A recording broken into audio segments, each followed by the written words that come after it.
Hello, everyone. Welcome to Wind Down Wednesdays. I'm your host, Paula Taylor, and this is episode 66. So I do have a brief announcement before we get started this evening.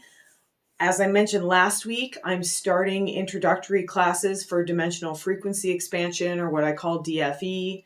The first one's going to be here in Tucson in person on October 24th from 2 to 4 at Brightway Wellness. It's a $25 class. But I will also be offering this same class on Zoom, probably in November and maybe again in December. I haven't exactly figured out the timeline yet, but it will also be $25. And in this 2-hour class, I'm going to talk about DFE, what it is, how it came to me, how it works. And then I'm also going to do an emerald activation, which is the first layer of DFE. And this is really a heart-based frequency. So the emerald activation will kind of open your heart. It'll increase the flow of unconditional love into your being. And then it'll also activate your heart song, which is kind of the core of that emerald frequency layer. So if you want to learn more about this, you can head to the website, paulataylorenergy.com. If you go to the book online page, you can read about the class. If you haven't subscribed for my emails yet, you can do that at the bottom of any page. I just sent out an email about it. If you haven't gotten that email and you want to read it, you can see it on Facebook. I did post it as an attachment yesterday. So you can kind of read about all the stuff that's coming up. I'm really excited about it. And it took a leap of faith to kind of get me here. And so that's what we talked about last week. Last week we talked about taking a leap of faith. And just like always, you don't have to have seen last week's episode to know what's going on in this week. But I am going to just summarize by saying that last week I talked about my husband and I were thinking about buying a property in Mexico, and that was going to be a huge leap of faith for us.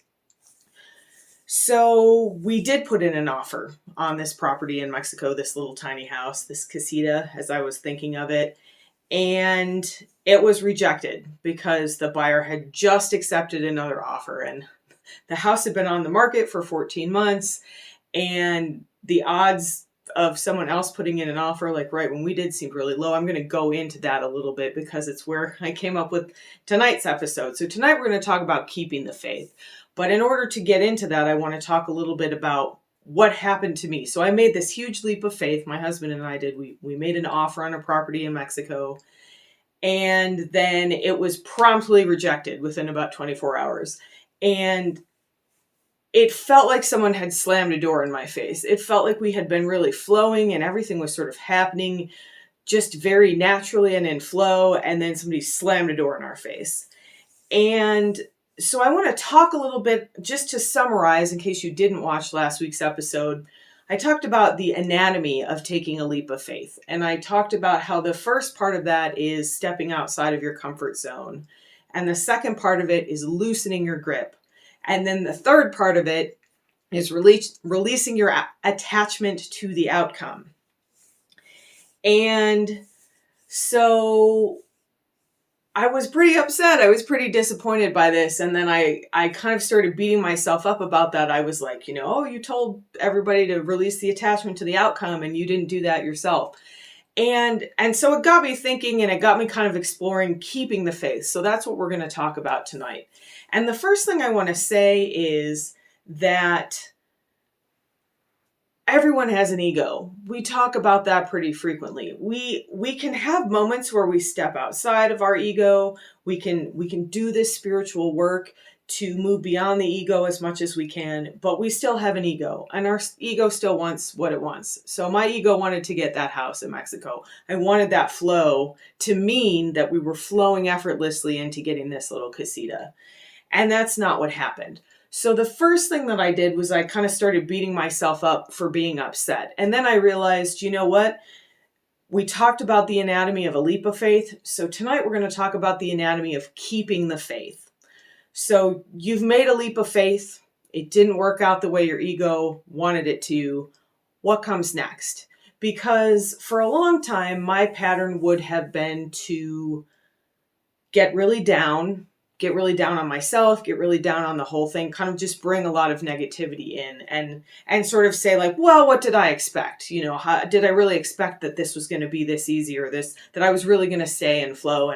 And I would have gripped right back into that habit that I have of gripping as opposed to staying loose and staying in flow. Because here's the thing, just because something didn't work out the way your ego wanted it to does not mean that you have stepped out of flow. In fact, it could be the exact opposite. So we're going to talk a little bit about that tonight.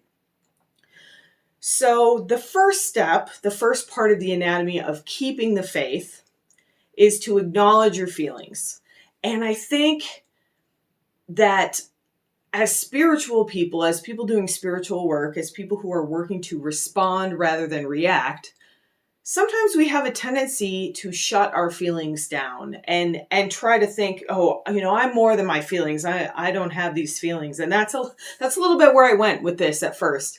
Like, I knew I was really disappointed, but instead of just feeling that and like letting myself kind of be bummed out for a day or so, I was like, oh no, I'm not attached to the outcome, and I'm letting things go, and I'm so spiritual. And that was kind of a load of crap. Like, I'm still a human being. I'm still an ego. I might have practiced a lot and know how to step outside of that ego. But so the first step here in keeping the faith, so I made a leap of faith. It didn't work out the way my ego wanted to. So in order to keep the faith, in order to not lose faith in this whole process of flow that I've been stepping into, that's been so rewarding, you know, like I said, I felt like I was in flow. I felt like things were going well. And then poof, it was like somebody hit me in the face. It was like the door slammed in my face. And as I'm just saying that, it's reminding me of the Sound of Music when they say, when God opens a door somewhere, he opens a window, which I don't prescribe to the masculine idea of God, and I don't use the word God on this show very often, but we're going to talk about that idea a little bit tonight. So I had to let myself be disappointed. And this house had been on the market, as I mentioned, for 14 months. And then suddenly, like, it must have been the day before or the day we actually made our offer, someone else made a full price offer and it was accepted. And I was like, what are the odds of that? And I started kind of throwing myself a pity party. I started going a little bit to that like negative place and, you know, what are the odds of this? And nothing ever works out for me. And like all this like old programming kind of tapes started running in my head, you know, oh, this isn't for you. You can't live this expansive of a life. Who did you think you were, that this was just going to work out for you? All these little like pity party kind of thoughts. And then I thought of that question again with a different perspective. What are the odds? And that led me to part 2 of the anatomy of keeping the faith. And that is, remember that you are divinely supported. Remember that the universe, this force greater than yourself, whatever word you want to use for it, God, if you like that word, you are supported by this divine love, by this divine energy. Whether you believe it or not, whether you're in your pity party or not, you're still supported. I truly believe that.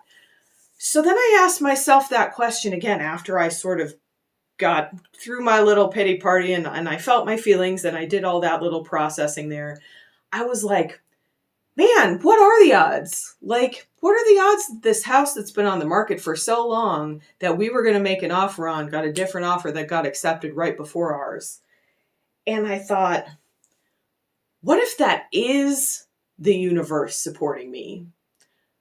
What if I shift my perspective and I say, man, that was pretty long odds. So maybe somebody's looking out for me here. Maybe the timing's not right. Maybe the energy of this place is not right. Maybe there's something grander out there for me that I haven't been able to see yet. Maybe there's another property that's really right for us. Maybe, again, there's so many maybes there. There's so many what ifs. And if you let yourself feel that you're really supported by the divine, by the universe, whatever word you like for that, then those long odds start to look totally different to you. Instead of like, what are the odds? Nothing ever works out for me. It's like, wow, what are the odds? Something must really be looking out for me here. this was not the right thing for me to do. This was not the right way for this to work out. This was not for the highest good. And even though little ego me is like, oh, but I wanted this house, boo, boo-hoo, I got pretty quickly back into that broader view, seeing the forest and not just the trees, and remembering, recognizing that I am fully supported by the divine. So if I'm fully supported by the divine and I'm really in flow, and I felt really in flow, then rather than feeling this as an energetic wall, perhaps I can look at this as part of that flow. I'm being redirected. If you're flowing down a river and you run into a rock, like, ouch, that hurts a little bit, but then you're going to be redirected around that rock. There's the current moves around things. And if you're flowing, if you're that water, eventually, if you're in flow enough, rather than hitting the rock, you might flow right around it, as water is, as if you're soft and if you're pliable enough. So I started thinking really differently about this after I had to process my feelings first. So again, part one of keeping the faith is feel your feelings. Acknowledge your feelings, recognize that they're there, let yourself feel them, recognize that your ego's throwing a temper tantrum, and that's okay. Don't let that completely derail you, but let it happen. Because if you shove that down, if you stuff that down, then you're going to shut down totally eventually, and you're going to end up in that place of like gripping instead of being in this flow and in this looseness that we talked about last week.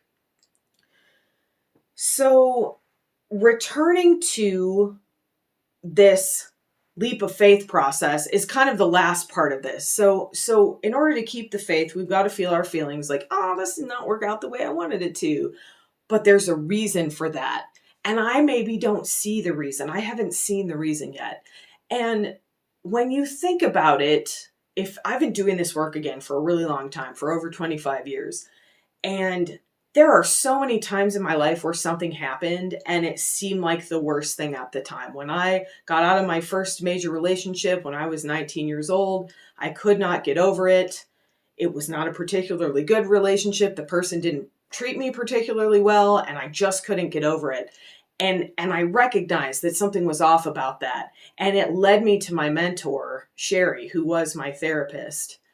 And if that hadn't happened to me, that thing that seemed so bad at the time, that was really difficult and hard, I maybe never would have met her. And she's really the one she was the catalyst for me to really, I was already doing this work, but she was the catalyst that drove me into the direction that I needed to go. I was really kind of lost. And because of something that at the time seemed really terrible and wrong, and, I would have said, oh, this is the worst thing that ever happened to me. That actually was the best thing that ever happened to me. Probably it's in the top 5 of my whole life of the best things that have ever happened to me. Ooh, sorry. Meeting my mentor, Sherry Ford, who we lost this year. And if you watch that episode, I thank you for that. And this is not even in my notes tonight. So anyway, but we're staying in flow. And part of staying in flow is letting yourself feel your feelings, as we talked about.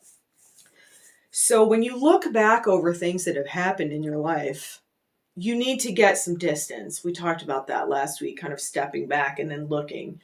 And so what I imagine now is that who knows how long it'll be, 3 months, 6 months, 5 years. I'm going to look back and say, oh yeah, remember when we put that offer in on that house and it just felt really wrong and I was upset about it. Well, now I see that was just the universe directing me elsewhere, because that wasn't the path that was for the highest good. And again, the path that's for the highest good is not always the path that our ego wants. And that's part of this work. Part of this work of truly being in flow, again, is not denying that the ego exists, because that's just going to make things keep coming up. When you shove something down, it just keeps coming up and coming out in other ways, and it's a recipe for disaster, honestly. So allowing yourself to feel the feelings, recognizing that everything happens for a reason and that you are divinely supported, allows you to stay in that flow. It allows you to step back into the leap of faith process where you're going to, because that's another thing that can happen and I talked about this last week.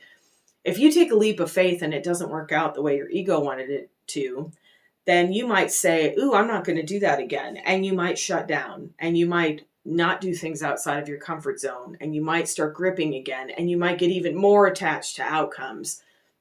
And that's kind of the opposite of what we want in terms of flow and clarity and expansion. In order to bring harmony and healing into our energetic field, into our bodies, we want to be in flow. We want to be in ease as much as possible. So processing through those steps, acknowledging your feelings, recognizing and remembering that you're divinely supported, and then stepping back into that leap of faith process. Okay, I'm going to continue to step outside my comfort zone. I'm going to continue to loosen my grip, and I'm going to continue to remind myself that I'm not attached to the outcome. And again, does that mean that I'm fully non-attached? I mean, Buddhists study this idea of non-attachment for, years and years and years. It's a huge tenet of Buddhism. And like, do you ever really master it? I think mastery of non-attachment is just reminding yourself over and over again to let go. It's just a continual process of letting go. And so I felt my feelings. I remembered that I'm supported by the universe, and then I let it go. And it took me a few days, and that's okay. I mean, years ago, it might have taken me years to get over a big disappointment, because it was a big disappointment. But I also recognize that I am divinely supported. And part of that means that I have faith, and I'm keeping my faith. I have faith and trust that I'm supported, that I'm being directed where I need to go to serve the highest good. Because again, I'm not here to serve my ego as much as I'd like to, as much as, the little tiny me in there wanted a lot of things, just like with my infertility journey. That was a huge process of letting go and recognizing that the ego doesn't always get what it wants, and it's not meant to, because we're meant to serve a larger purpose. We're meant to be in that flow, and we're meant to just continually let go. And I think that's why some people find decluttering so important, physically decluttering your space. It's an act of letting go, and it's difficult. It's really hard. I have stuff that I'm like very attached to that I don't want to let go. So if you think about that physical stuff in terms of mental and emotional stuff, it's the same way. I fell in love a little bit with the idea of this little tiny casita and the potential it had, and the things we could do to it, and the trips we could take there, and the idea that we could maybe even live there, at some point. And I have to let that go. And that's what a non-attachment to the outcome is, or releasing your attachment to the outcome. I got attached to the outcome, but I'm also okay with letting it go. I have to process through that so that I'm genuinely letting it go. Because what happened at first was like, oh yeah, I'll just let this go. Oh yeah, I look like I'm really letting it go right now, right? I've got my fists clenched and I've got my shoulders raised and like, yep, it's fine, I'm letting it go. No, it's fine, I'm letting it go. It's a completely different energetic, emotional, physical response when you truly let something go. And denial is not the way to do that. Letting yourself feel the feelings, admitting that you feel the feelings, and then remembering that you're supported, and then stepping back into that leap of faith process and remembering you're supported. It's okay to step outside of your comfort zone. It's okay to loosen your grip, because that divine love is there to support you, even though it's scary and even though it's hard. Life is hard. Life is difficult emotionally. I just started crying about something, somebody I lost not that long ago, but it came out of nowhere. That's how grief works. That's how life works. But I'm already flowing through that again. And as I get better at this, I recognize how powerful it is to really know that I'm supported and to step into that flow over and over again. And to be okay with losing it, and to say, oh yeah, I got a little invested in that, and and to not be hard on myself about it, to not beat myself up about it, but to say, like, this is okay. It's okay that you're disappointed, and it's okay that it's going to take you a couple days to get back into flow. but to just keep letting go over and over again, I feel the beauty in that and the beauty in that surrender. And that's why I do this work. This work has real life consequences. It has real life applications. Sometimes we get into things on the show and they seem a little abstract. This whole DFE, the dimensional frequency expansion, that has changed my life. That emerald frequency expansion is what has allowed me to go to Costco, which again, I use Costco as an example all the time. I just went there right before we went on our trip, and it's a totally different experience for me. And I know that's because these dimensional frequencies are fully supporting me, just like this divine love fully supports me. It's all divine love. It's just different aspects in this physical realm. We have different things that come and support us. Like one day you might do yoga and the next day you might go jogging. It's just different aspects of the same thing that serves your overall spiritual health, just like doing different physical exercises serves your physical health.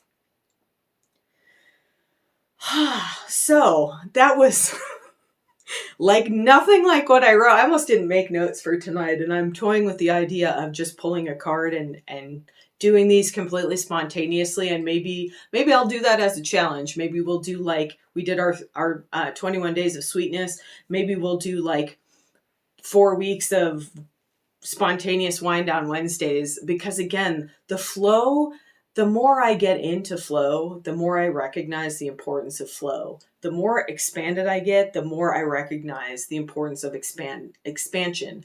And the clearer I get, I'm very clear about what happened here. You notice at first I was a little bit muddy. I was very disappointed. I didn't want to admit it. And so I had to work through that muddiness. But as soon as I got clear, like, it's okay to feel your feelings, and I felt them, then I got back into that expansion. And now I feel harmony already about this. And it's only been about 3 days since this happened. So this work has real life application. And these meditations carry forth into your week. That's why we do these every week. And so without further ado, let's talk about the meditation for tonight.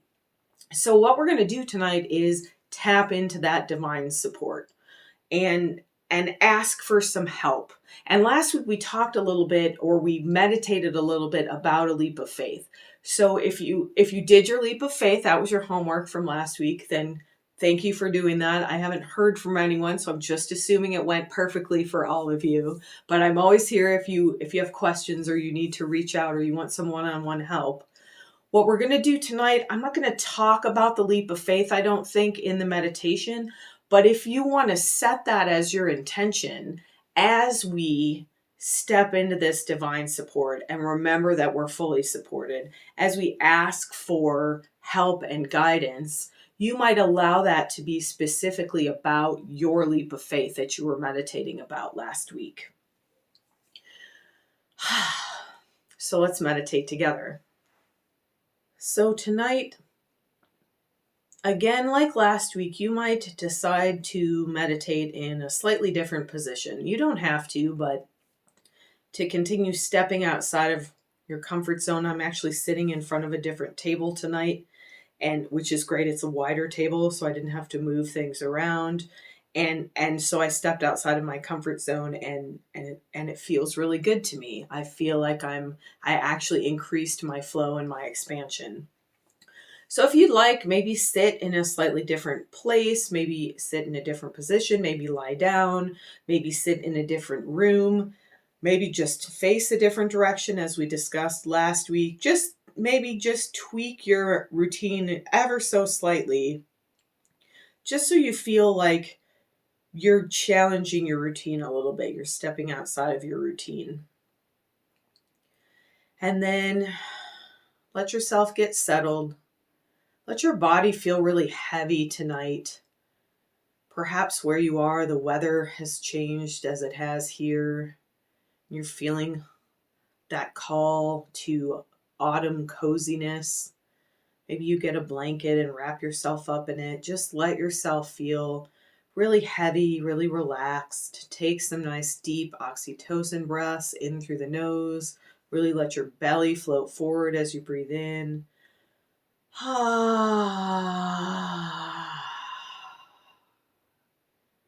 then sigh them out. Start to feel the flow of the breath as you breathe in, letting that breath flow in effortlessly down to that low belly.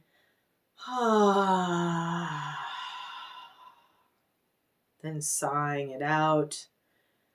You could actually feel almost a circular pattern as you breathe sometimes, breathing in and drawing that energy down to the low belly.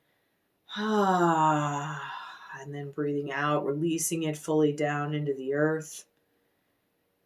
As you breathe in, drawing energy now down through the top of the head. Allow that crown chakra to open, that beautiful crown at the top of your head, gently opening, inviting in this divine energy, this unconditional love and light that we call on each week, that is part of who we are.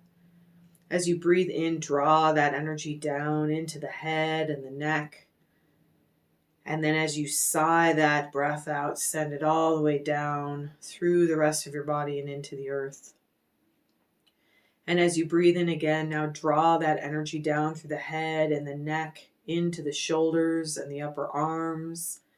And then sighing that energy down through the rest of the body and into the earth. And breathing in again, drawing energy in through the top of the head and the neck, all the way down through the arms to the wrists and hands. And then sighing that energy out down into the earth. And then breathing in, drawing that energy in through the head and the neck, down into the chest and upper back. And then sighing that beautiful breath, that energy down through the rest of the body and into the earth. And breathing in again, drawing that energy in through the top of the head, into the chest, into the mid-belly and mid-back. And then sighing that energy down into the earth. And breathing in, drawing the energy down through the head and the neck, through the torso, into the low belly and low back. And then sighing that out, drawing that energy down into the earth, letting it flow down and out through your feet. And then breathing in, drawing that energy in through the head and the neck, through the torso, into the hips and pelvis. And then sighing that energy down through the legs and into the earth. And breathing in once more, drawing that energy all the way down through the torso and the hips, down into the knees, through the upper legs there. And then sighing that energy down into the earth through the feet. And breathing in once more, drawing that energy in through the head and the neck, through the torso and the hips and the legs and the knees, all the way down, breathing now to the bottom of the feet. And then sighing that energy out into the earth. And releasing that breath, just letting yourself breathe as is natural here. Releasing those oxytocin breaths. Unless they're serving you, you can keep doing that. Allow yourself to just sit for a moment, noticing the shift from when we started. Perhaps your body feels heavier. Perhaps you feel more present. Perhaps you're more aware of your feet on the ground. That beautiful support of that Mother Earth, our Gaia. That rich, dark soil, that energy of this physical plane supporting you. And now as you're ready, draw your energetic sanctuary into this space with you.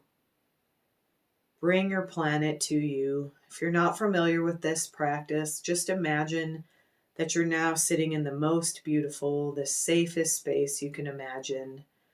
This is your energetic sanctuary. And for tonight, there are many parts of your sanctuary. Some of you have explored those many times with me. Tonight, I want you to be in the safest space, that safest part of your sanctuary.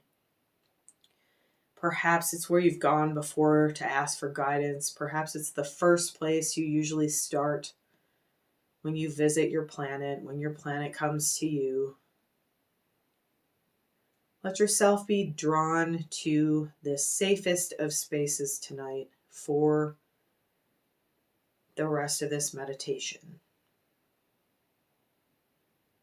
Let yourself get comfortable. Maybe you look around, notice your surroundings, or feel into your surroundings. What does it look like? What does it smell like? How does it feel in your body? Your body is completely at ease in this space. No one can enter this space unless they're invited. Nothing can hurt you here. This is a beautiful healing space that is just for you.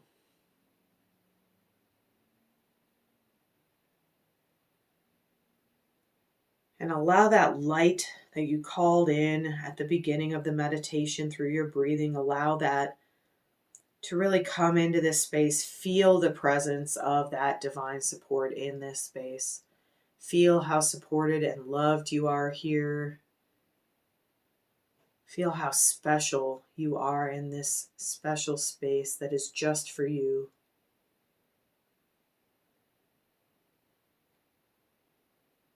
Allow your body to relax fully in this beautiful energetic sanctuary.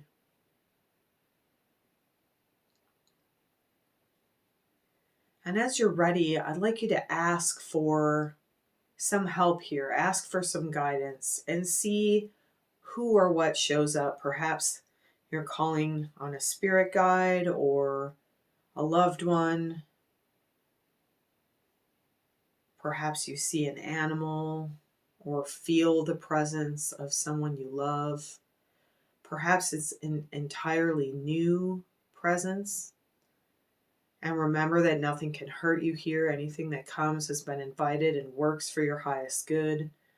Just let yourself sit and open to this added support here. This one-on-one support in the form of a guide, however that shows up. It may just be a feeling, you may hear something. Perhaps you're just imagining someone who's passed on that you loved very much. Perhaps you're seeing a figure or a person or an energy you've never encountered before. Just let this unfold naturally. Let this be organic. Don't try to push it. If you don't see or feel anything, that's fine. Just sit and enjoy the beauty of this space. Enjoy the support of your planet beneath you, of the earth beneath you, of that beautiful flow of unconditional love that's still coming in through the top of your head and filling your body, that's grounding you down into the earth and that rich energy of the earth. Just explore your sanctuary a little bit.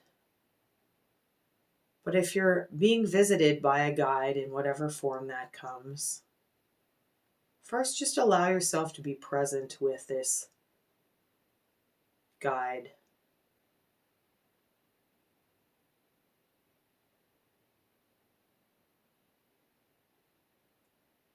Perhaps it's more than one. Perhaps it's a general feeling, a general emotion, or an energetic feeling. Perhaps you're seeing colors. Anything that happens here is for your highest good. So just let it unfold. Don't judge it. Don't feel that you're doing this right or wrong. Just let it come into your space. And allow this guide to support you. Maybe you give someone a hug. Maybe you just invite the energy fully into your space.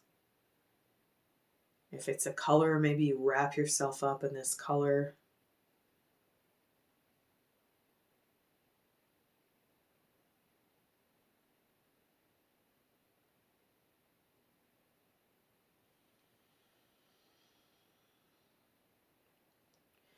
We're going to spend the next few moments just doing a little bit of sound. And throughout this time, I just want you to be present with your guide. Perhaps you're catching up. Perhaps you're asking for specific guidance. Perhaps you're just being in each other's presence. Perhaps you're just feeling the energy of your sanctuary. Wherever you're at in this meditation, just know that you're fully supported. Let yourself feel supported as we explore some beautiful sound here.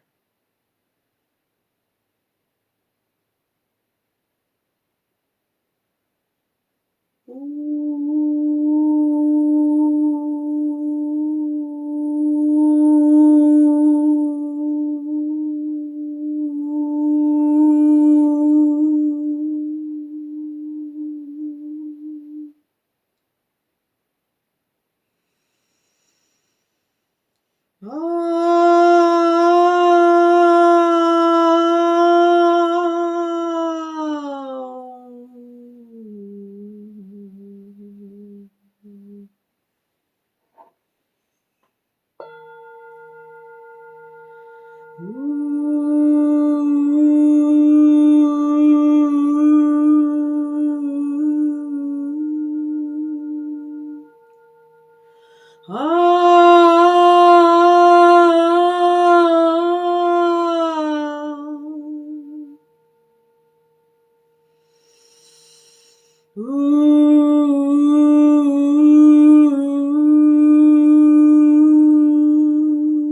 Allow your last few moments here with your spirit guide, with this energy that's come in to support you even more fully.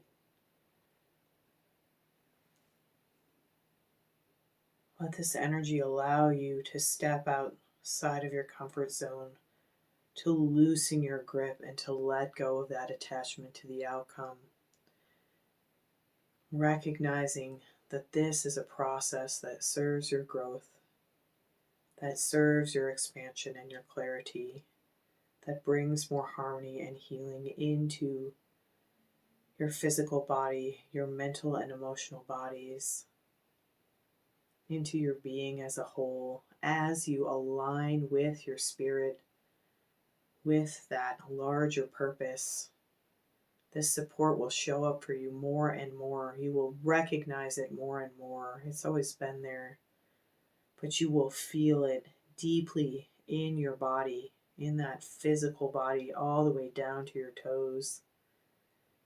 You'll recognize this support even in the situations that don't serve your ego. Everything is working for your highest good in each moment of your life. Let go of the gripping. Let that flow.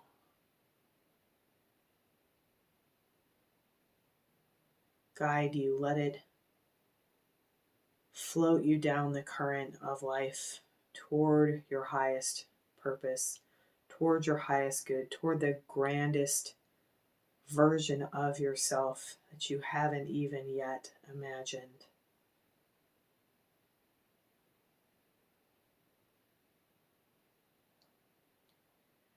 As you're ready, thank this energy, thank your guide.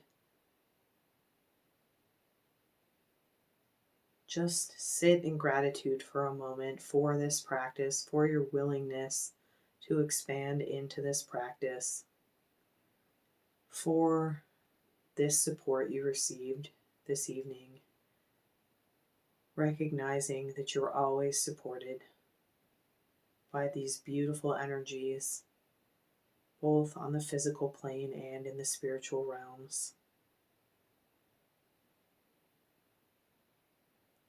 As you're ready, perhaps you give your guide a little gift or a gesture of love. You might promise to come back and visit for more support, for more guidance. As you're ready, very gently allow that energetic sanctuary to travel back to its spiritual home, recognizing again that you're still in this space, you're still connected fully to the ground. You've still got this beautiful flow of light in through the top of your head. If you'd like, you can gently allow that crown chakra to close or just keep this beautiful flow open for the highest good. And one more time, taking a nice deep breath, drawing that energy, that light, that love down all the way through your body as you breathe in all the way down to the hips and the pelvis, and then sighing it out, letting that energy flow down into the earth. Perhaps you wiggle your toes a little bit, your feet, and again, take a nice deep breath in, draw that energy down into the body, sigh it out into the earth, and then affirm with me out loud. I am fully present in my body. I am fully present in my body, and the universe supports me. I am fully present in my body, and I am divine.